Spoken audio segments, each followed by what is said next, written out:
नमस्कार, मैं गौरव Sachdeva, video journalist Tushar कर्ण और लविश राजपूत के साथ आप सभी का स्वागत करता हूं राजधानी न्यूज़ गुरुग्राम के एक स्पेशल सेगमेंट नेताजी हमारे साथ में।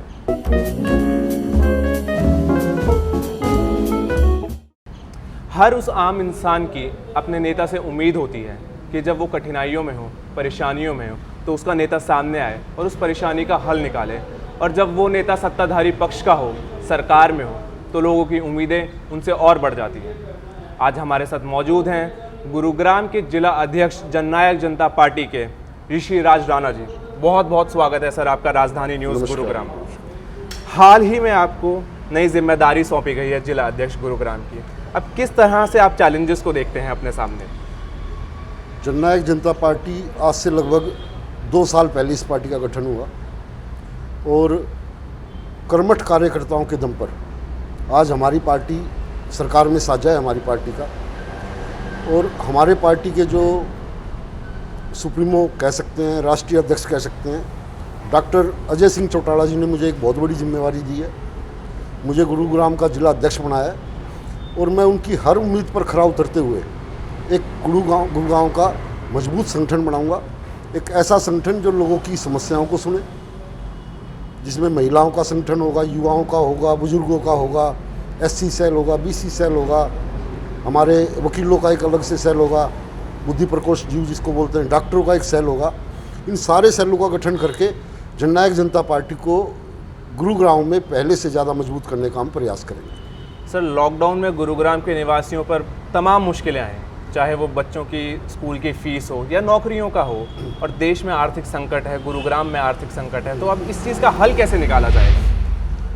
एक कोरोना जैसी महामारी से आज हमारा पूरा देश जूझ रहा है और मैं तो पहले तारीफ़ करूंगा अपने सामाजिक संगठनों की, हरियाणा गवर्नमेंट की, हमारे देश की सरकार की, जिन्होंने बड़े ही अच्छे तरीके से इसको टैकल करने का प्रयास किया और लोगों की मदद भी की। इस महामारी के कारण जहां लाखों लोग बेरोजगार हुए हैं, वहीं लोगों को अपने घर छोड़कर, शहर छोड़कर जहां उनके काम थे और उनको अपने अपने गांव में जाना पड़ा। लेकिन अब धीरे धीरे स्थिति वापस पटरी पे आ रही है और हमें उम्मीद है जल्द ही जल्द जो ये बेरोजगारी है, जो लोगों के साथ दिक्कतें सामने आ रही हैं, कहीं बेरोजगारी के कारण, कहीं भूखमरी के कारण आज परेशान है दुनिया।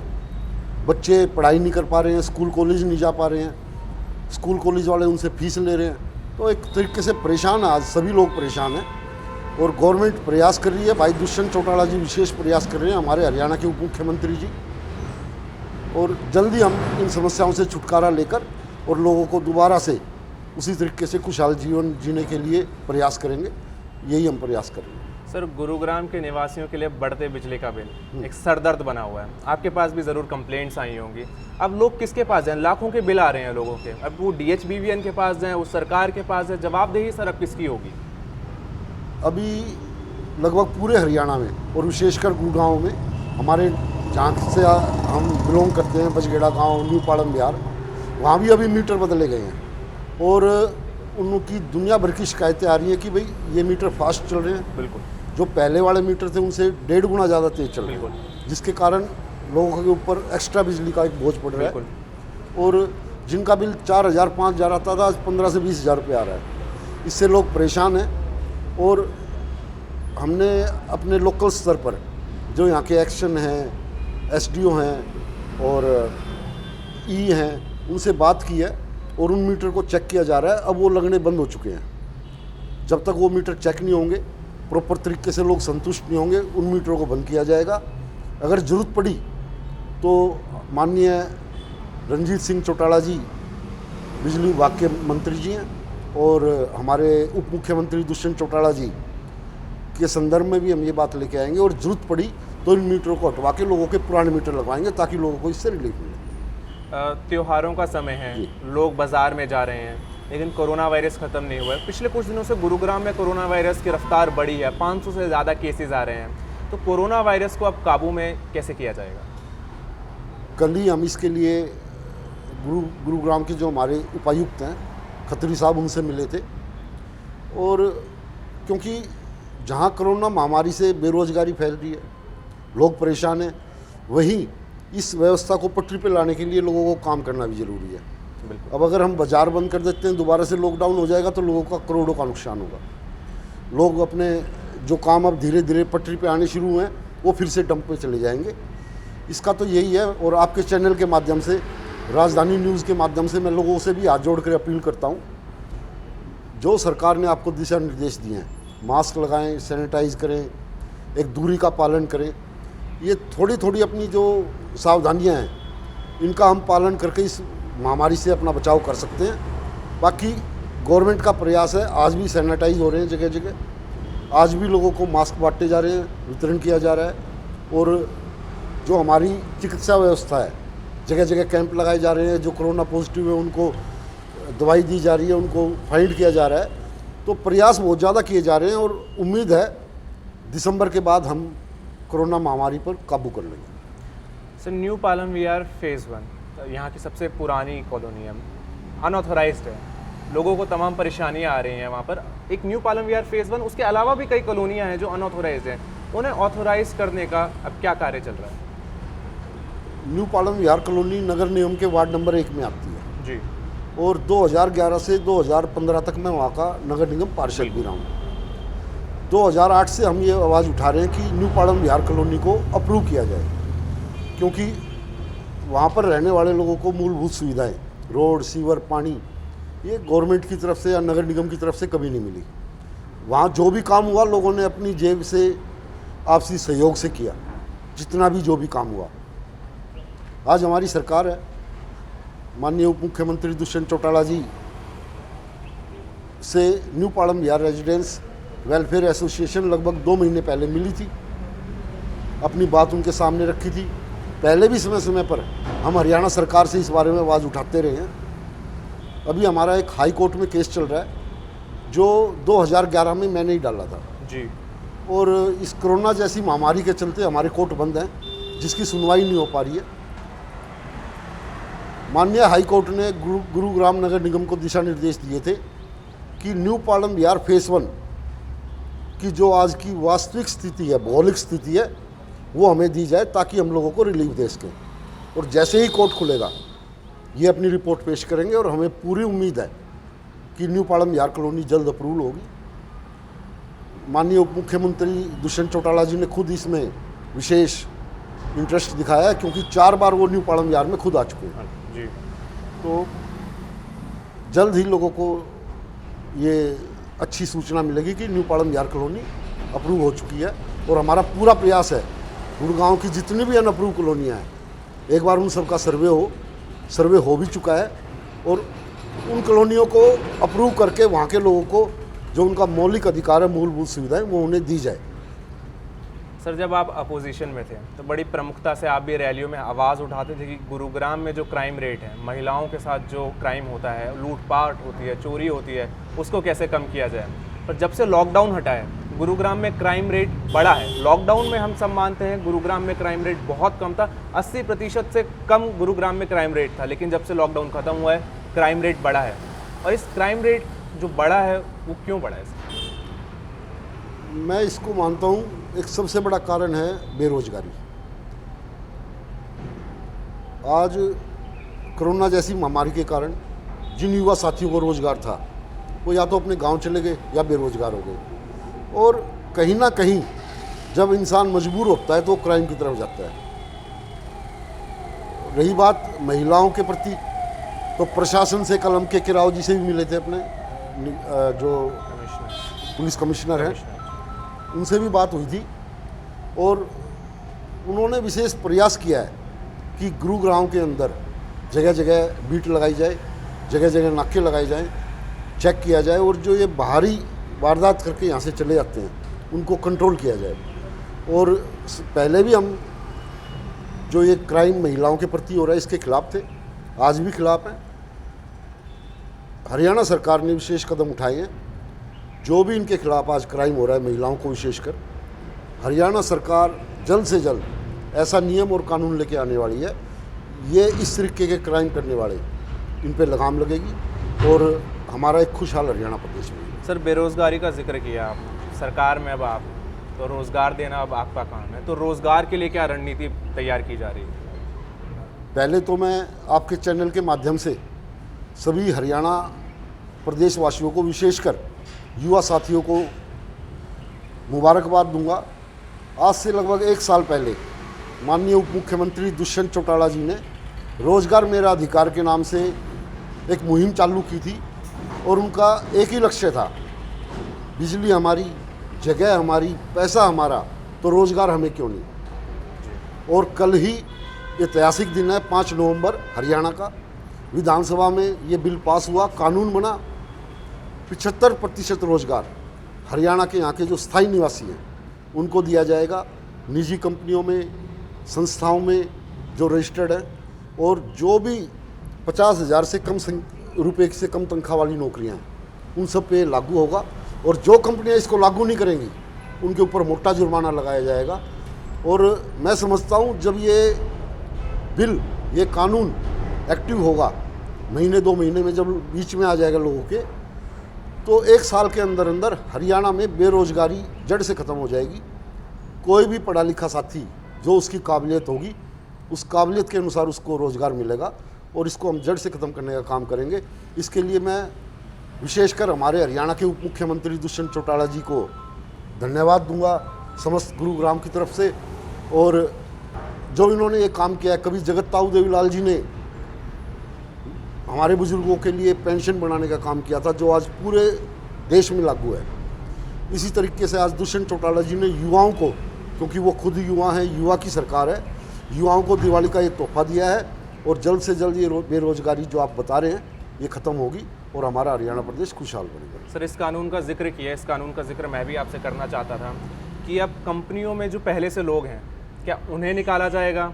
जो नए रोज़गार पैदा करने के लिए या तो नई कंपनियां प्लांट होंगी, या जो पहले से कंपनियां हैं उनमें तो रोज़गार पहले से है, तो ये कानून कैसे इम्प्लीमेंट होगा ज़मीन पे? जो जहाँ पे काम कर रहा है उसको किसी के पेट पे लात नहीं मारी जाएगी, वो वही काम करेगा, किसी को नहीं निकाला जाएगा। कल के बाद से जो भी नए रोजगार के अवसर आएंगे, जैसे अभी मानेसर में लगभग 350 एकड़ में एक हब बनाया जा रहा है, जिसमें वेयर हाउस और ये एक बड़ी कंपनी लेके आ रहे हैं, लगभग 18,000 उसमें युवाओं को रोजगार मिलने का अवसर प्रदान होगा। इस तरीके से हरियाणा सरकार, माननीय उप मुख्यमंत्री दुष्यंत चौटाला जी ये प्रयास कर रहे हैं कि हम जगह जगह ऐसे हब बनाएं जिससे युवाओं को रोजगार मिले। और यहाँ मैं एक बात और क्लियर करना चाहूँगा, लोगों के दिमाग में एक शंका आएगी कि ये तो सिर्फ हरियाणा प्रदेशवासियों के लिए है। यहाँ मैं कहना चाहूँगा, जिसका यहाँ पर राशन कार्ड है, वोटर कार्ड है, और सबसे बड़ी बात डोमिसाइल बना हुआ है, वो हरियाणा प्रदेश का निवासी है। उन सब के लिए ये अवसर है। हर पढ़े लिखे युवा साथी को रोजगार मिलेगा और नए नए अवसर प्रदान किए जाएंगे। पहले जो रोजगार कर रहे हैं किसी के पेट पे लात नहीं मारी जाएगी। 75% हरियाणा वासियों का, बाकी जो 25% बचेगा वो हमारे देश के किसी भी प्रदेश के लोग होंगे, उन पे लागू होता है 5 नवंबर से। और दूसरी बात, सबसे बड़ी बात है, 50,000 तक की जो तनख्वाह वाली नौकरियां हैं, सिर्फ उस पर ये बिल लागू होगा। उससे ऊपर की जो तनख्वाह वाली नौकरियां, उस पर ये बिल लागू नहीं होगा। जी सर, गुरुग्राम में एक समस्या और, गुरुग्राम में कहूँ या मैं पूरे एनसीआर में कहूँ, पॉल्यूशन की। गुरुग्राम साइबर हब कहा जाता है, लेकिन आजकल लोग इसको पॉल्यूशन हब भी कहने लग गए हैं। एयर क्वालिटी इंडेक्स हर दिन हम देखते हैं बढ़ता जा रहा है। दिवाली आ रही है, प्रशासन ने एक नियम भी निकाला है कि सिर्फ 8 बजे से लेकर 10 बजे तक ही आप पटाखे जलाएंगे, और कल ही बताया कि केवल इन 10 जगहों पे आप पटाखे बजा सकेंगे। सर, अब उन लोगों का क्या जिन लोगों ने पहले पटाखे ले रखे थे? पॉइंट 1। पॉइंट 2 सर, विक्रेताओं में अब विक्रेताओं के पास लोग नहीं जाएंगे पटाखों के लिए, तो उनके बिजनेस के लिए कितना बड़ा नुकसान होगा ये? देखिए, पहले तो मैं पोल्यूशन की बात करूँगा। आज गुरुग्राम के हालात आप देख सकते हो। आप अपने घर जाते हो, अपने दफ्तर आते हो, आज हमारे गुरुग्राम में अवैध निर्माण जोरों पर चल रहा है। जगह जगह जो रोडों के काम चल रहे हैं, इससे धूल मिट्टी बहुत ज़्यादा हो गई है। रोडों की सफाई प्रॉपर तरीके से नहीं होती। अगर इन रोडों की प्रॉपर तरीके से सफाई हो जाए, इन पे जो मिट्टी पड़ी हुई है, जो रेत के ढेर हैं, उनको हटा दिया जाए और नियम और कानून के तहत जो निर्माण के कार्य चल रहे हैं ये किए जाएँ, तो 80% पोल्यूशन तो गुरुग्राम का वैसे ही ख़त्म हो जाएगा। दूसरी बात, पटाखों की, सरकार ने अपील की है कि भाई इस बार ग्रीन पटाखे चलाएं। और जो हमारे व्यापारी साथी खरीद चुके हैं, सबने इस बार वैसे प्रयास किया था कि ग्रीन पटाखे ही हों, और जो खरीद चुके हैं तो उनसे मेरा हाथ जोड़कर यही निवेदन है कि भाई इस बार अपने गुरुग्राम की जनता से, उन विक्रेताओं से कि आप अपना बिजनेस भी करो, पटाखे भी जलाओ, लेकिन एक नियम में रह के, कानून में रह के, क्योंकि अगर ये पोल्यूशन बढ़ता है, आज तो हम 1 साल के लिए पटाखे नहीं जला पाएंगे, लेकिन अगर ये पोल्यूशन इसी गति से बढ़ता रहा तो आने वाले समय में हमें सांस लेना भी दुर्भर होगा, जो हमारे लिए दुखदायी होगा। आखिरी सवाल सर मेरा, किसान बिल लागू नहीं हुआ, संशोधन हुआ, तो हमने गुरुग्राम में भी देखा कि काफ़ी प्रोटेस्ट हुए इसके लिए। जननायक जनता पार्टी कहाँ स्टैंड लेती है इस किसान बिल पे? पहले तो मैं आपकी एक बात का खंडन करूंगा, गुरुग्राम में आज तक कोई भी प्रोटेस्ट इसके खिलाफ किसी भी किसान ने कोई भी कहीं धरना प्रदर्शन नहीं किया, किसी भी किसान ने। जब ये बिल लागू हुआ, सिर्फ एक मात्र पार्टी, जो राजनीतिक पार्टियां, वो इसका विरोध कर रही हैं। आज किसान के पास इतना टाइम कहाँ है कि वो जाकर मंडियों में, रोड पे ब्लॉक करे, जाम करे, क्योंकि आज बिजाई का टाइम है, फसल उगाने का टाइम है। किसानों के पास इतना समय नहीं है, अपनी फसल को मंडी में लेके जाएगा या रोड पे खड़ा होकर विरोध प्रदर्शन करेगा। और रही बात किसानों के दुख दर्द की, तो इतिहास में पहली बार हरियाणा में ऐसा हुआ है, जो बाजरे की कीमत, जिसकी कीमत 1400-1500 रुपये क्विंटल होती थी, MSP दर पर 2150 रुपये में बाजरा लोगों से खरीदा जा रहा है। हमारे गुरुग्राम में फरकनगर अनाज मंडी, पटौदी अनाज मंडी, हेली मंडी और तावड़ू, ये 4 मंडी आती हैं। आप किसी भी मंडी में जाइए, वहाँ के किसानों से, आड़तियों से, व्यापारियों से बात कीजिए। जो भी किसान अपनी फसल लेके मंडी में जाता है और जब उसके खाते में टकाटक पैसे पहुँचते हैं 2150 रुपये क्विंटल के हिसाब से, तो वो खुश होता है। वो कहता है ऐसी सरकार पहले कभी हमने नहीं देखी। और इसके बाद जो आने वाली फसल है, धान है, गेहूँ है, सरसों है, उन पे भी ये MSP लागू होगी। और जहाँ तक जननायक जनता पार्टी की बात है, जननायक जनता पार्टी जगत ताऊ देवीलाल जी की विचारधारा पर चलने वाली पार्टी है, जो सदा से किसान और कमेरी की पार्टी रही है, आज युवाओं की भी होगी है। किसान, कमेरा और युवा हमारा ध्येय, इनको कभी कोई परेशानी ना हो। और माननीय उप मुख्यमंत्री दुष्यंत चौटाला जी ने क्लियर बात कही थी, अगर हमारे किसानों को कोई दुख होगा, उनकी फसल को उनका उचित मूल्य नहीं मिलेगा, MSP पर उनकी खरीद नहीं की जाएगी, तो हम मंडियों में जाएंगे। अगर हमें लगेगा उनके साथ अन्याय हो रहा है, तो हम तुरंत इसके खिलाफ एक्शन लेंगे और अपना इस्तीफा दे दूँगा मैं। लेकिन आज अगर हम जाते हैं मंडियों में, उल्टा है बिल्कुल। लोग खुशहाल हैं, किसान खुश है, और दिवाली का उनको एक तोहफा मिला है, बाजरा भी भगवान की दया से बहुत अच्छा हुआ है। तो मुझे नहीं लगता कि गुरुग्राम में ऐसी कोई व्यवस्था है। हाँ, पंजाब बॉर्डर में आज सिर्फ विरोध हो रहा है, पंजाब में विरोध हो रहा है, लेकिन वहाँ पर कांग्रेस की सरकार है। वहाँ कांग्रेस को देखना चाहिए कि हमें किसानों को ऐसा क्या करें किसानों के लिए, जैसे हरियाणा सरकार ने किया है, वो भी MSP दर बढ़ाए, उनकी फसल खरीद दे, ताकि किसान खुशहाल हो। और तो मेरे को नहीं लगता इन 3 नियम से, शुरू में लग रहा है जो बहकाया जा रहा है, लेकिन धीरे धीरे 1 साल के अंदर अंदर जब ये नियम धरातल पे चालू होंगे, लागू होंगे, और किसानों को इनका फ़ायदा होगा, तो किसान खुशहाल होगा, बर्बाद नहीं होगा। सर, MSP का जिक्र किया, लोगों में शंकाएं हैं कि ये बिल आने से MSP जो है किसानों का, वो ख़त्म हो जाएगा। नहीं, MSP पे ये बहुत बड़ी बात है। अगर हरियाणा सरकार में उप मुख्यमंत्री जी ये कहते हैं, अगर MSP रेट पे किसानों की फसल नहीं खरीदी गई तो मैं अपना इस्तीफा दे दूंगा। और अभी कुछ दिन पहले हरियाणा के मुख्यमंत्री मनोहर लाल खट्टर जी ने भी कहा है, अगर किसानों, बड़ौदा उपचुनाव में अगर किसानों का MSP पे उनका फसल को नहीं खरीदा गया तो मैं राजनीति से इस्तीफा दे दूंगा। ये बहुत बड़ी बात है। जो सरकार के नुमाइंदे, हमारे माननीय मुख्यमंत्री जी, उप मुख्यमंत्री जी इतनी बड़ी बात कह रहे हैं, तो उस बात में दम है। वो ऐसा अन्याय किसानों के साथ नहीं होने देंगे। चलिए, बहुत बहुत शुक्रिया सर, आपने अपना समय निकाला, आपने जनता के जवाब दिए। जनता के दिमाग में बड़ी शंकाएं रहती हैं, आपने कोशिश की उनको सुलझाने की। हम उम्मीद करते हैं कि आने वाले समय में सरकार पूरी निष्ठा से काम करे, सरकारी कर्मचारी पूरी निष्ठा से काम करें। धन्यवाद।